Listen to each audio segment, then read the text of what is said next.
Selamat pagi Bapak Ibu, Salam. Shalom. Jemaat kami undang untuk bangkit berdiri. Bapak Ibu yang terkasih, mari kita memasuki ibadah khusus Jumat Agung dalam suasana keheningan.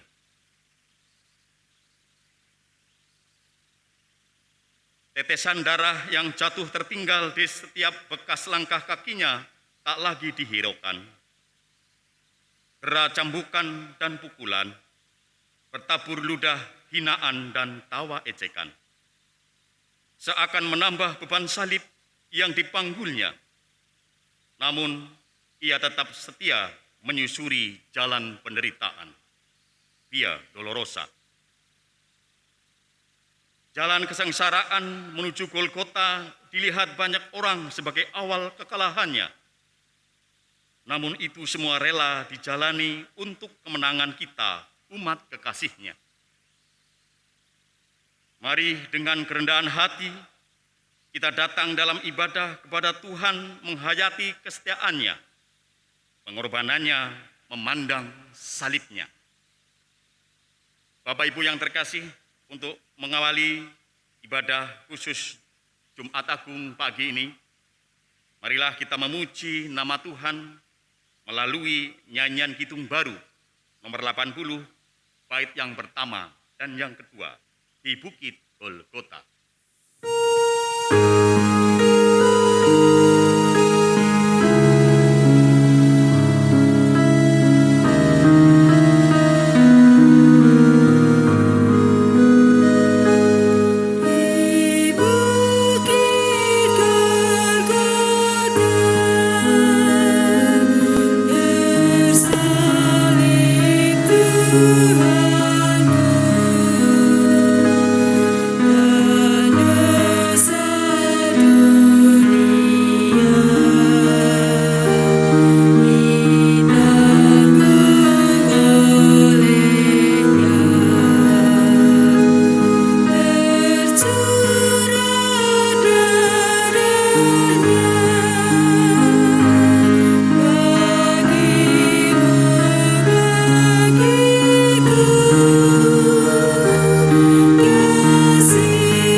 Marilah dengan keyakinan teguh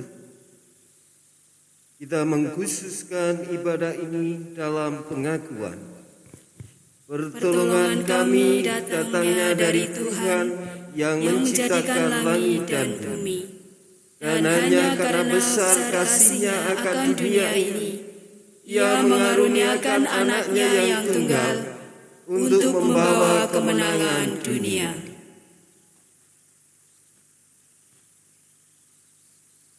Salam kasih karunia dan damai sejahtera dari Allah Bapa dan Tuhan Yesus Kristus bagi saudara sekalian. Salam sejahtera bagi saudara juga.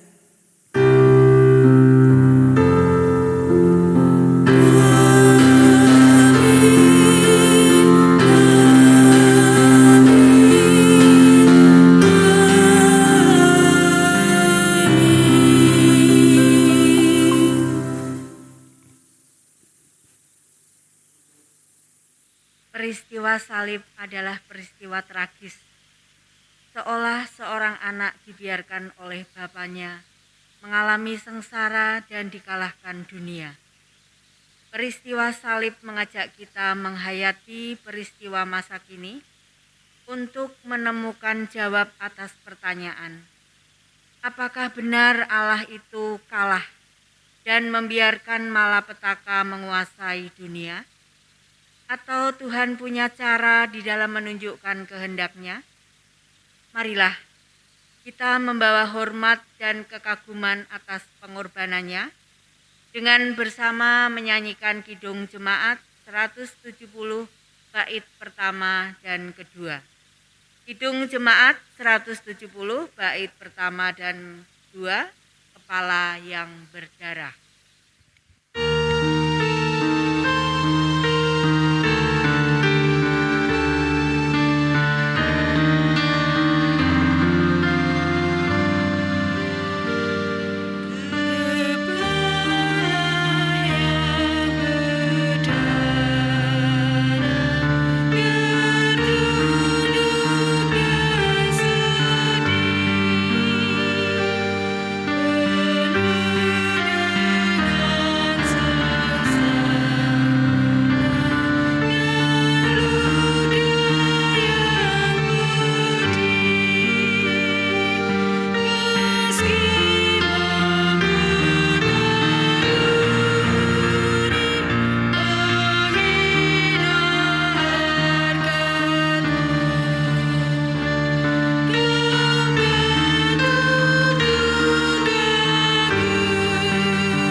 Jemaat yang terkasih di dalam Tuhan, dalam Taurat difirmankan, sebab Tuhan, Dia sendiri akan berjalan di depanmu, Dia sendiri akan menyertai engkau. Dia tidak akan membiarkan engkau dan tidak akan meninggalkan engkau. Janganlah takut dan janganlah patah hati. Tetapi rohani kami berontak, Allahku, Allahku, mengapa engkau meninggalkan aku? Aku berseru, tetapi engkau tetap jauh dan tidak menolong aku. Allahku, aku berseru-seru pada waktu siang, tetapi engkau tidak menjawab. Dan pada waktu malam, tetapi tidak juga aku tenang. Dalam Mazmur dijanjikan, berserulah kepadaku pada waktu kesesakan, aku akan meluputkan engkau, dan engkau akan memuliakan aku. Namun hati kecil kami mungkin sering berkata, bagaimana engkau meluputkan kami dan kemudian kami memuliakanmu, sedang engkau sendiri tak berdaya menahan salibmu. Ya Tuhan, ampunilah kesombongan, keangkuhan, dan kedegilan hati kami, yang membuat kami tidak mampu melihat kehendak-Mu. Mari bersama menaikkan nyanyian Kidung Jemaat 27, bait yang pertama dan kedua.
jemaat diundang untuk bangkit berdiri.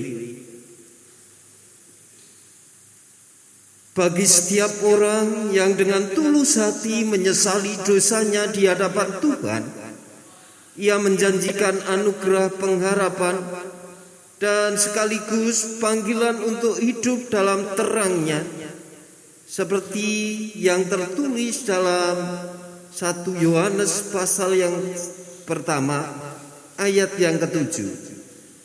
Tetapi jika kita hidup di dalam terang, sama seperti Dia ada di dalam terang, maka kita beroleh persekutuan seorang dengan yang lain, dan darah Yesus anaknya itu menyucikan kita daripada segala dosa. Demikian berita anugerah dari Tuhan. Syukur kepada Allah. Nyanyian Kidung Jemaat 183, bait yang pertama dan bait yang kedua.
Sebelum kita mendengarkan sabda Tuhan, mari kita berdoa.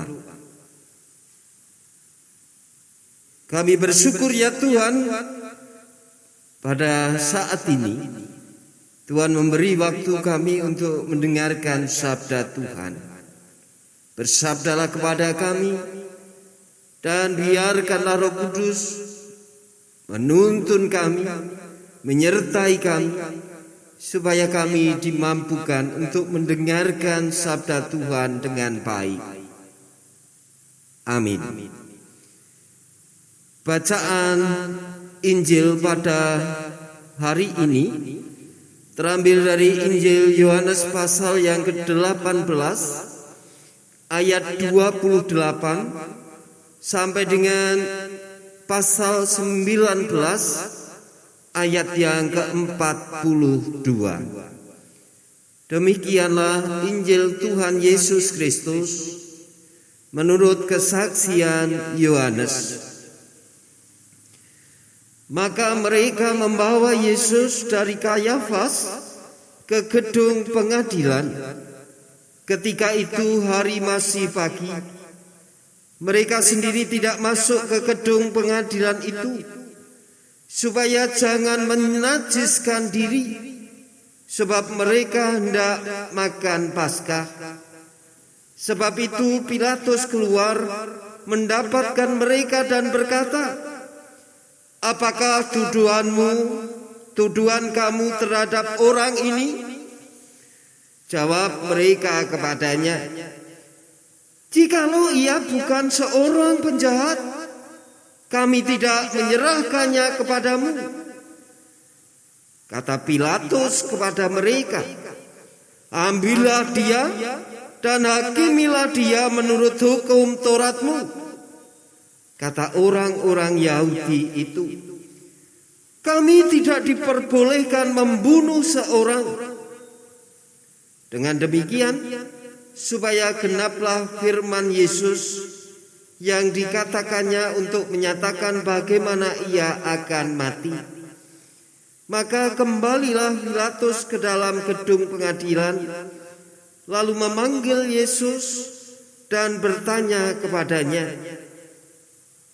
"Engkau inikah raja orang Yahudi?" Jawab Yesus, "Apakah engkau katakan hal itu dari hatimu sendiri? Atau adakah orang lain yang mengatakan kepadamu tentang aku?" Kata Pilatus, "Apakah aku seorang Yahudi? Bangsamu sendiri dan imam-imam kepala yang telah menyerahkan engkau kepadaku. Apakah yang telah engkau perbuat?" Jawab Yesus, "Kerajaanku bukan dari dunia ini. Jika kerajaanku dari dunia ini, pasti hamba-hambaku telah melawan supaya aku jangan diserahkan kepada orang Yahudi. Akan tetapi kerajaanku bukan dari sini." Maka kata Pilatus kepadanya, "Jadi engkau adalah raja?" Jawab Yesus, "Engkau mengatakan bahwa aku adalah raja. Untuk itulah aku lahir dan untuk itulah aku datang ke dalam dunia ini, supaya aku memberi kesaksian tentang kebenaran. Setiap orang yang berasal dari kebenaran mendengar suaraku." Kata Pilatus kepadanya, "Apakah kebenaran itu?" Sesudah mengatakan demikian, keluarlah Pilatus lagi mendapatkan orang-orang Yahudi dan berkata kepada mereka, "Aku tidak mendapati kesalahan apapun padanya. Tetapi pada kamu ada kebiasaan bahwa pada Paskah aku membebaskan seorang bagimu. Maukah kamu supaya aku membebaskan raja orang Yahudi bagimu?" Mereka berteriak pula, "Jangan dia, melainkan Barabas." Barabas adalah seorang penyamun. Lalu Pilatus mengambil Yesus dan menyuruh orang menyesah dia. Prajurit-prajurit menganyam sebuah mahkota duri dan menaruhnya di atas kepalanya.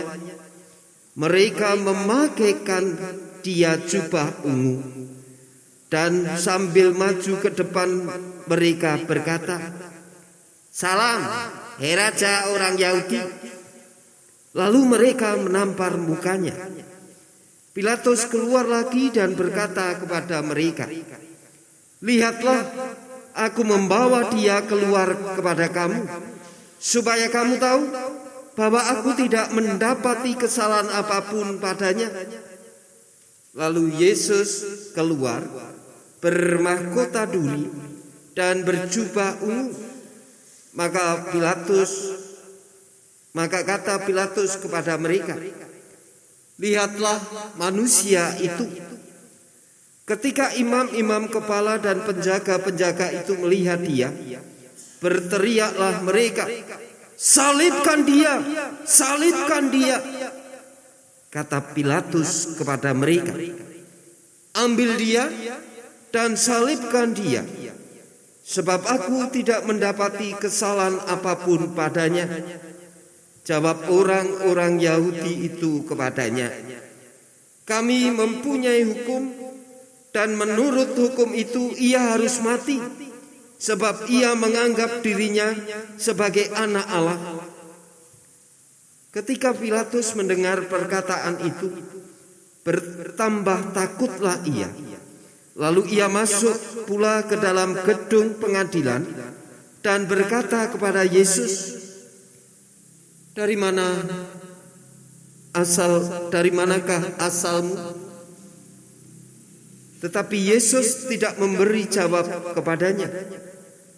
Maka kata Pilatus kepadanya, "Tidakkah engkau mau bicara dengan aku? Tidakkah engkau tahu bahwa aku berkuasa membebaskan engkau dan berkuasa juga untuk menyalibkan engkau?" Yesus menjawab, "Engkau tidak mempunyai kuasa apapun terhadap aku, jikalau kuasa itu tidak diberikan kepadamu dari atas. Sebab itu, dia yang menyerahkan aku kepadamu lebih besar dosanya." Sejak itu Pilatus berusaha untuk membebaskan dia. Tetapi orang Yahudi berteriak, "Jika engkau membebaskan dia, engkau bukanlah sahabat Kaisar. Setiap orang yang menganggap dirinya sebagai raja, ia melawan Kaisar." Ketika Pilatus mendengar perkataan itu, ia menyuruh membawa Yesus keluar, dan ia duduk di kursi pengadilan di tempat yang bernama Litostrotos, dalam bahasa Ibrani Gabata. Hari itu ialah hari persiapan Paskah. Kira-kira jam 12, kata Pilatus kepada orang-orang Yahudi itu, "Inilah rajamu." Maka berteriaklah mereka, "Enyahkan dia, enyahkan dia, salibkan dia." Kata Pilatus kepada mereka, "Haruskah aku menyalibkan rajamu?" Jawab imam-imam kepala, "Kami tidak mempunyai raja selain daripada Kaisar." Akhirnya Pilatus menyerahkan Yesus kepada mereka untuk disalibkan. Mereka menerima Yesus. Sambil memikul salibnya, ia pergi keluar ke tempat yang bernama tempat tengkorak, dalam bahasa Ibrani Golgota, dan di situ ia disalibkan mereka. Bersama-sama dengan dia disalibkan juga dua orang lain, sebelah menyebelah, Yesus di tengah-tengah. Dan Pilatus menyuruh memasang juga tulisan di atas kayu salib itu. Bunyinya, "Yesus orang Nazaret, Raja orang Yahudi." Banyak orang yang membaca tulisan itu, sebab tempat di mana Yesus disalibkan letaknya dekat kota, dan kata-kata itu tertulis dalam bahasa Ibrani, bahasa Latin, dan bahasa Yunani. Maka kata imam-imam kepala orang Yahudi kepada Pilatus, "Jangan engkau menulis raja orang Yahudi, tetapi bahwa ia mengatakan, 'Aku adalah raja orang Yahudi.'" Jawab Pilatus, "Apa yang kutulis tetap tertulis." Sesudah prajurit-prajurit itu menyalibkan Yesus, mereka mengambil pakaiannya, lalu membagikannya menjadi 4 bagian, untuk tiap-tiap prajurit 1 bagian. Dan jubahnya juga mereka ambil. Jubah itu tidak berjahit, dari atas ke bawah hanya 1 tenunan saja. Karena itu mereka berkata seorang kepada yang lain, "Jangan kita membaginya menjadi beberapa potong, tetapi baiklah kita membuang undi untuk menentukan siapa yang mendapatkannya." Demikianlah hendaknya supaya genap yang ada tertulis dalam kitab suci. Mereka membagi-bagi pakaianku di antara mereka, dan mereka membuang undi atas jubahku. Hal itu dilakukan prajurit-prajurit itu. Dan dekat salib berdiri ibunya dan saudaranya ibunya, Maria istri Klopas dan Maria Magdalena. Ketika Yesus melihat ibunya dan murid yang dikasihnya di sampingnya, berkatalah ia kepada ibunya, "Ibu, inilah anakmu." Kemudian kata-katanya kepada muridnya, "Inilah ibumu."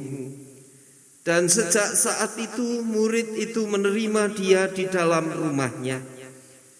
Sesudah itu, karena Yesus tahu bahwa segala sesuatu telah selesai, berkatalah ia, supaya genaplah yang ada tertulis dalam kitab suci, "Aku haus." Di situ ada suatu bekas penuh anggur asam. Maka mereka mencucukkan bunga karang yang telah dicelupkan dalam anggur asam pada sebatang hisop, lalu mengunjukkannya ke mulut Yesus. Sesudah Yesus meminum anggur asam itu, berkatalah ia, "Sudah selesai." Lalu ia menundukkan kepalanya dan menyerahkan nyawanya. Karena hari itu hari persiapan, dan supaya pada hari Sabat mayat-mayat itu tidak tinggal tergantung pada kayu salib, sebab Sabat itu adalah hari yang besar. Maka datanglah orang-orang Yahudi kepada Pilatus dan memintanya kepadanya supaya kaki orang-orang itu dipatahkan dan mayat-mayatnya diturunkan. Maka datanglah prajurit-prajurit lalu mematahkan kaki orang yang pertama dan kaki orang yang lain yang disalibkan bersama-sama dengan Yesus. Tetapi ketika mereka sampai kepada Yesus dan melihat bahwa ia telah mati, mereka tidak mematahkan kakinya. Tetapi seorang dari antara prajurit itu menikam lambungnya dengan tombak, dan segera mengalir keluar darah dan air. Dan orang yang melihat hal itu sendiri yang memberikan kesaksian ini, dan kesaksiannya benar, dan ia tahu bahwa ia mengatakan kebenaran, supaya kamu juga percaya. Sebab hal itu terjadi supaya genaplah yang tertulis dalam kitab suci, tidak ada tulangnya yang akan dipatahkan. Dan ada pula nas yang mengatakan, mereka akan memandang kepada dia yang telah mereka tikam. Sesudah itu, Yusuf dari Arimatia, ia murid Yesus, tetapi sembunyi-sembunyi karena takut kepada orang-orang Yahudi, meminta kepada Pilatus supaya ia diperbolehkan menurunkan mayat Yesus. Dan Pilatus meluluskan permintaannya itu. Lalu datanglah ia dan menurunkan mayat itu. Juga Nikodemus datang ke situ. Dialah yang mula-mula datang waktu malam kepada Yesus. Ia membawa campuran minyak mur dengan minyak gaharu, kira-kira 50 kati beratnya. Mereka mengambil mayat Yesus, mengapaninya dengan kain lenan, dan membubuhinya dengan rempah-rempah menurut adat orang Yahudi bila menguburkan mayat. Dekat tempat di mana Yesus disalibkan ada suatu taman, dan dalam taman itu ada suatu kubur yang di dalamnya belum pernah dimakamkan seseorang. Karena hari itu hari persiapan orang Yahudi, sedang kubur itu tidak jauh letaknya. Maka mereka meletakkan mayat Yesus ke situ. Demikianlah Injil Tuhan Yesus Kristus. Yang berbahagia ialah mereka yang mendengarkan firman Tuhan dan yang memeliharanya. Hosiana.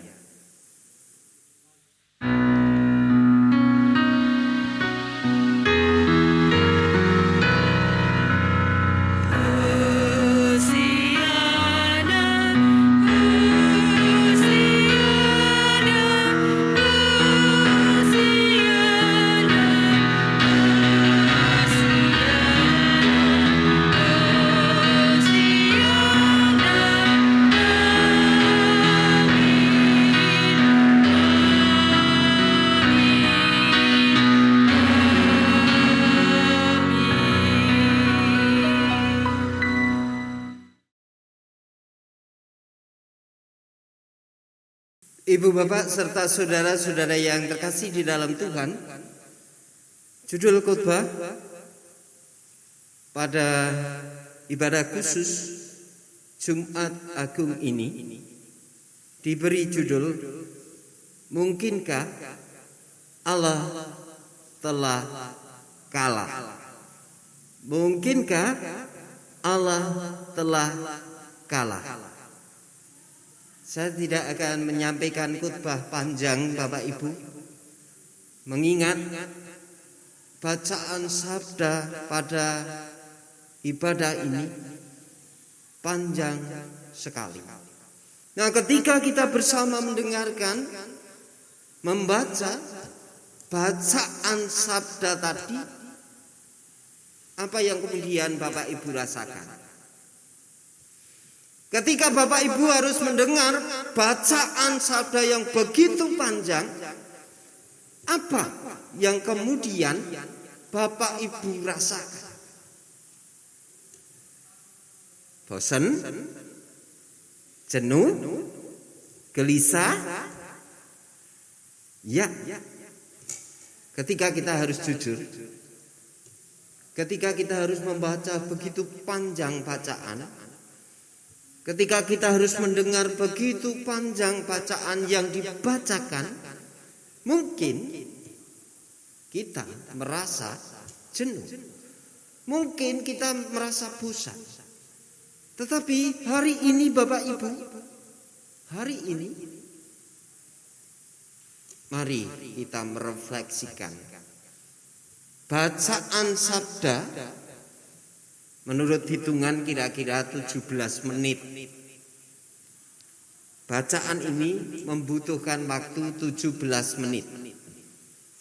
Tetapi ketika kita betul-betul tenggelam dalam bacaan sabda, tenggelam dalam peristiwa pengadilan yang tidak memihak kepada Yesus, pengadilan yang tidak adil yang dikenakan kepada Yesus, derita yang harus dijalani oleh Yesus,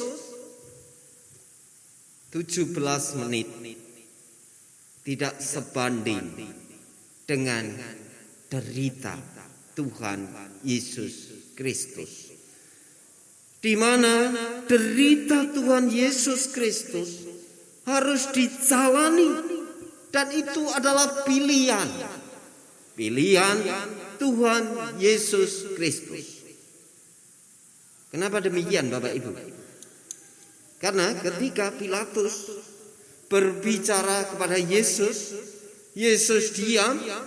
Pilatus kemudian mengatakan, kenapa engkau tidak mau memberi jawab? Tidak tahukah engkau bahwa aku berkuasa membebaskan engkau? Tetapi justru Yesus menjawab, engkau tidak memiliki kuasa apapun kecuali Allah sendiri memberikan kuasa itu. Artinya Yesus sadar akan pilihan hidupnya. Nah, kalau kemudian kita digelitik oleh judul khotbah pada hari ini, mungkinkah Allah telah kalah? Bagaimana Bapak Ibu kita harus menjawab? Apakah Allah telah kalah? Ya, kalau peristiwa itu berhenti sampai akhir Yesus dikubur, mungkin Allah telah kalah. Tetapi ternyata Yesus harus turun ke dalam kerajaan maut seperti pengakuan kita. Dan di dalam kerajaan maut itulah Yesus menaklukkan kuasa maut. Yesus kuasa menaklukkan kematian. Karena ternyata Yesus tidak selamanya mati. Tetapi pada hari yang ketiga Tuhan Yesus bangkit. Nah, Bapak Ibu yang terkasih di dalam Tuhan Yesus Kristus, mari belajar dari rangkaian kisah yang tadi kita simak bersama. Prajurit-prajurit yang menikam justru kemudian memberikan saksi akan kebenaran. Bagaimana dengan diri kita? Apakah kita hanya tenggelam dalam kesedihan kita ketika kita mengingat pengorbanan Yesus? Ataukah kita berani memberi jawab, tidak, Allah tidak kalah? Kalau kita berani menjawab Allah tidak kalah, mari Bapak Ibu, keyakinan itu janganlah berhenti pada tutur kata, tetapi pada laku sesungguhnya. Mari kita jalani hidup dalam kesukacitaan, karena Allah telah memberikan kehidupan melalui pengorbanan Tuhan Yesus Kristus. Kita berbagi kehidupan yang sesungguhnya. Tuhan memberkati.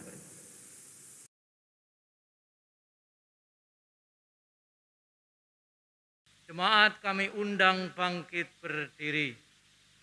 Bersama dengan umat Tuhan, marilah kita memperbaharui iman percaya kita dengan mengucapkan pengakuan iman rasuli bersama-sama. Aku percaya kepada Allah Bapa yang Maha Kuasa, Khalik langit dan bumi, dan kepada Yesus Kristus anaknya yang tunggal Tuhan kita, yang dikandung daripada Roh Kudus, lahir dari anak darah Maria, yang menderita di bawah pemerintahan Pontius Pilatus, disalibkan, mati dan dikuburkan, turun ke dalam kerajaan maut. Pada hari yang ketiga bangkit pula dari antara orang mati, naik ke surga, duduk di sebelah kanan Allah Bapa yang Maha Kuasa, dan akan datang dari sana untuk menghakimi orang yang hidup dan yang mati. Aku percaya kepada Roh Kudus, gereja yang kudus dan am, persekutuan orang kudus, pengampunan dosa, kebangkitan daging, dan hidup yang kekal. Mari kita berdoa. Kami sungguh bersyukur kepadamu ya Tuhan atas pewartaan sabdamu pada pagi hari ini. Dari sabda Tuhan kami mengerti jalan derita yang harus Engkau jalani, jalan sengsara dan kehinaan yang harus Tuhan terima. Dan itu semua ya Tuhan, demi kehidupan kami. Tetapi seringkali kami mengabaikan derita, sengsara, kehinaan, dan kematian. Kami seringkali mengabaikan kehidupan yang Tuhan percayakan kepada kami. Bahkan seringkali kami hanya mementingkan diri kami sendiri. Oleh sebab itu ya Tuhan, ketika kami meyakini bahwa Allah berkuasa dan kuasa Allah melalui peristiwa salib justru menunjukkan kuasa yang tidak terkalahkan, biarkanlah kami meyakini seutuhnya dan terwujud dalam laku keseharian kami. Dan kami juga menyerahkan umat Tuhan yang juga bersama dengan Engkau harus mengalami derita dan penderitaan. Secara khusus kami menyerahkan umat Tuhan di Gereja Katedral Makassar yang minggu lalu mereka dihentakkan dan diguncang oleh aksi kekerasan bom bunuh diri yang terjadi di pintu gerbang Gereja Makassar. Itu akan menimbulkan luka batin bagi saudara-saudara kami. Oleh sebab itu ya Tuhan, biarlah di tengah-tengah kami menghayati kesengsaraan, derita dan kematian-Mu saat ini, kami boleh menyerahkan hidup dan kehidupan kami ke dalam pemulihan Tuhan. Kami menyerahkan saudara-saudara kami yang saat ini sedang sakit ke dalam kesembuhan Tuhan. Saudara-saudara kami yang dalam kelemahan fisik ke dalam pertolongan Tuhan.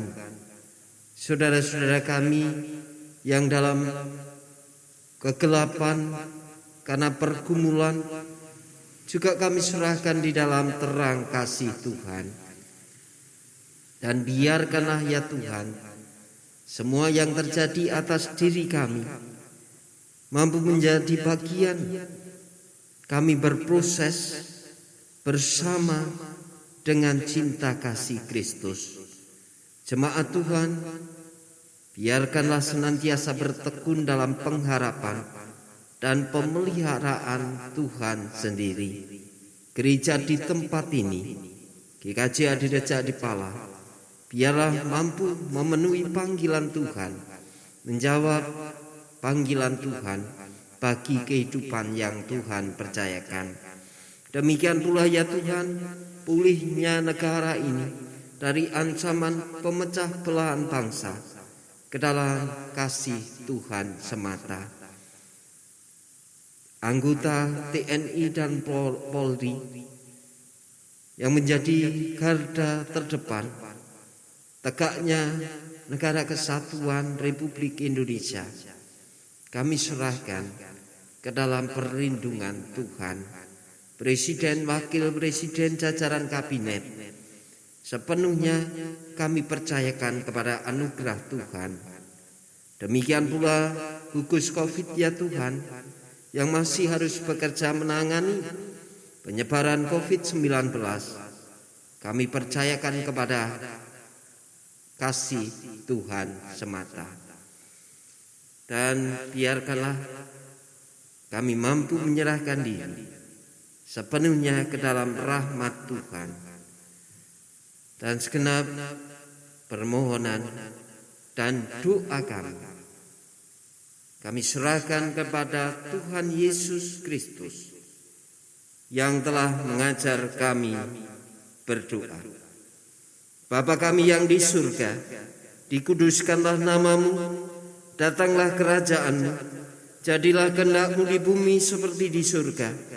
Berikanlah kami pada hari ini makanan kami yang secukupnya, dan ampunilah kami akan kesalahan kami, seperti kami juga mengampuni orang yang bersalah kepada kami.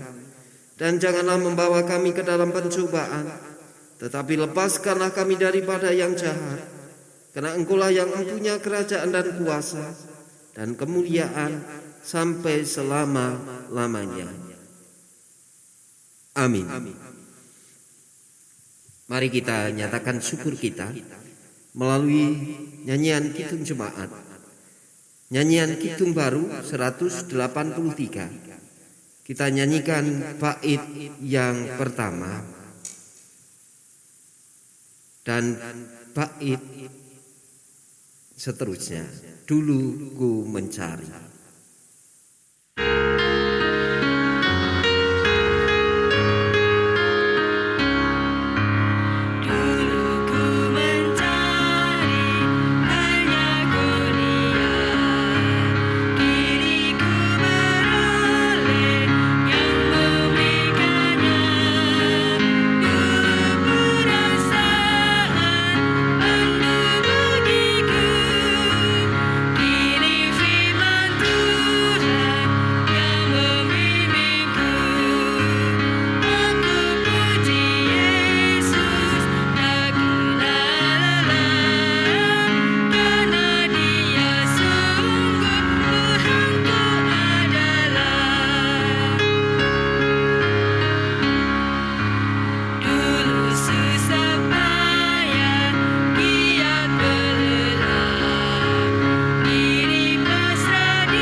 Marilah kita mengingat bahwa Yesus setia menjalankan kehendak Bapa di surga hingga rela menderita mati berkorban bagi setiap kita. Kami akan menghayatinya dalam hidup kami. Marilah kita memohon agar kasih Kristus senantiasa hadir di tengah hidup yang penuh derita dan pergumulan ini. Dan kami akan terus berbagi kemuliaan salib itu.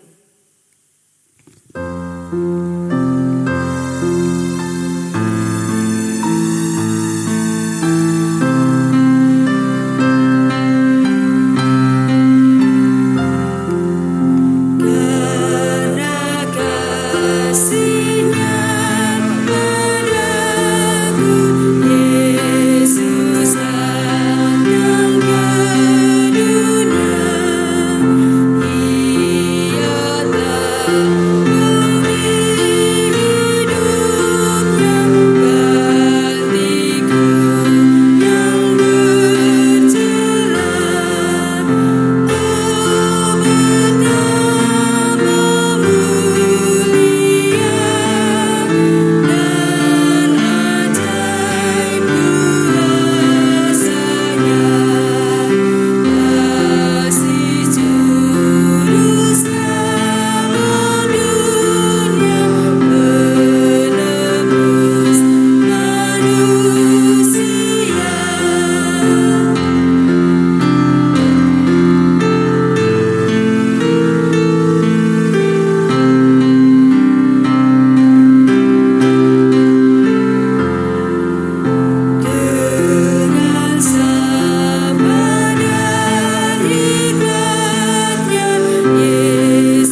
membawa damai sejahteranya, dan terimalah berkat Tuhan. Kasih karunia Tuhan Yesus Kristus melalui penderitaannya di kayu salib, kasih Allah yang berkenan mengutus putranya ke dunia ini, dan persekutuan Roh Kudus yang membuat saudara mampu hidup dan mati bersama Dia, menyertai saudara sekalian. Amin.